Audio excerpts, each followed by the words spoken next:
Bharatiya Janata party को चुनाव में हराकर उसकी जगह पर विपक्षी राजनीतिक दल की जीत सुनिश्चित करने के उद्देश्य से इंडिया गठबंधन की स्थापना हुई थी।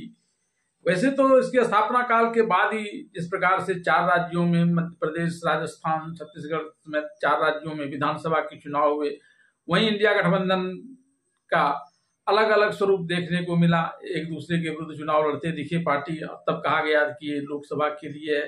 लोकसभा चुनाव में भी इंडिया गठबंधन ने पंजाब में अलग अलग सीटें लड़ी। एक तरफ अरविंद केजरीवाल की आम आदमी पार्टी, दूसरी तरफ मल्लिकार्जुन खड़गे के नेतृत्व वाली कांग्रेस पार्टी अलग अलग चुनाव लड़ी। हरियाणा के चुनाव बाद में विधानसभा के दौरान यह भी देखा गया। लेकिन अब तो इससे भी ज्यादा घमासान इन दोनों पार्टियों के बीच, जो इंडिया गठबंधन के घटक दल हैं, देखा जा रहा है दिल्ली के आगामी विधानसभा चुनाव को लेकर।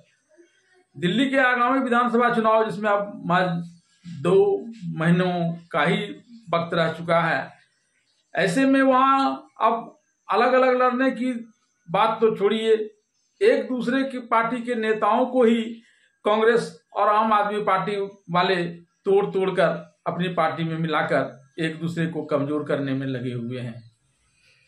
वैसे तो कांग्रेस और आम आदमी पार्टी दोनों ही राजनीतिक दल भारतीय जनता पार्टी के खिलाफ लड़ने का दम भर रही हैं, लेकिन इस बीच दोनों राजनीतिक दलों की भरसक यही कोशिश चल रही है कैसे एक दूसरे को कमज़ोर किया जाए, दूसरी पार्टी के मजबूत नेताओं को अपनी पार्टी में शामिल करवाना वैसे तो राजनीतिक रणनीति का एक हिस्सा माना जाता है। लेकिन विधानसभा चुनाव के पूर्व दिल्ली में जो कुछ चल रहा है उससे सवाल यह पैदा हो गया है कि इंडिया घटक के दल के दोनों घटक एक पार्टियां एक दूसरे को कमज़ोर कर बीजेपी से लड़ाई की तैयारी कर रही हैं या फिर बीजेपी को मजबूती प्रदान कर दे रही हैं। शुक्रवार को आम आदमी पार्टी दफ्तर में अरविंद केजरीवाल ने कांग्रेस के पूर्व विधायक वीर सिंह धींगान को अपनी पार्टी में शामिल करवाया। दरअसल वीर सिंह धींगान सीमापुर से विधायक रह चुके हैं। सीमापुर सुरक्षित सीट है और इसलिए आपने यह दावा किया कि एक बड़े दलित नेता के कांग्रेस से आम आदमी पार्टी में आने पर पार्टी को फायदा होगा। गौरतलब है कि यह वही सीमापुरी है जहां से अरविंद केजरीवाल ने झुग्गी बस्तियों में अपने एनजीओ के दिनों में संघर्ष की शुरुआत की थी। तब शीला दीक्षित मुख्यमंत्री हुआ करती थी और केजरीवाल ने राशन में करप्शन की बात वहीं से उठाई थी। इधर आम आदमी पार्टी ने कांग्रेस के नेता को तोड़कर अपनी पार्टी में मिला लिया, तो वहीं कुछ घंटों के बाद कांग्रेस ने भी आम आदमी पार्टी के एक पूर्व विधायक को अपने पाले में लाकर हिसाब किताब बराबर कर दिया। हाजी इसराक आम आदमी पार्टी के टिकट पर 2015 में उत्तर पूर्वी दिल्ली के ही सीलमपुर से चुनाव जीते थे। ऐसे में दलित नेता का हिसाब एक अल्पसंख्यक नेता को अपने पाले में लाकर कांग्रेस ने उसी दिन पूरा कर लिया। आम आदमी पार्टी और कांग्रेस पार्टी के द्वारा एक दूसरे के नेताओं को अपनी अपनी पार्टी में शामिल करने का काम भले ही गत शुक्रवार को संपन्न हुआ, लेकिन सीमापुरी और सीलमपुर के विधायकों के पार्टी परिवर्तन के इस खेल की तैयारी दोनों पार्टियों की तरफ से पहले ही से शुरू हो चुकी थी।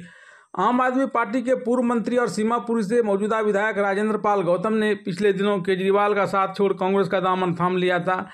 ऐसे में अब यह तय था कि सीमापुरी से चुनाव में कांग्रेस गौतम पर ही दांव खेलेगी, तो वीर सिंह धींगान के पास बहुत ऑप्शन बचा ही नहीं था। कुछ यही हाल हाजी इसराक का भी था। सीलमपुर से कांग्रेस के 5 बार के विधायक मतीन अहमद, जो पिछली 2 बार से चुनाव हार रहे थे, उसने झाड़ू थाम लिया और उसके बाद उनके पार्षद बहू और बेटे ने भी कांग्रेस को अलविदा कह दिया।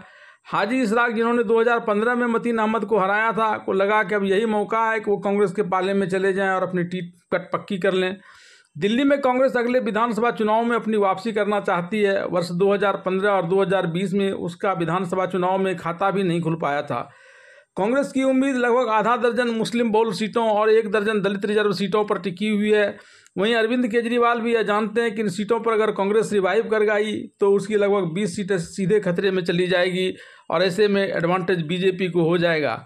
इसलिए बीजेपी से 2-2 हाथ हो, उससे पहले आप और कांग्रेस ही आपस में 2-2 हाथ कर लेना चाहते हैं ताकि असली युद्ध में एडवांटेज उनको ही मिले, किसी और को नहीं।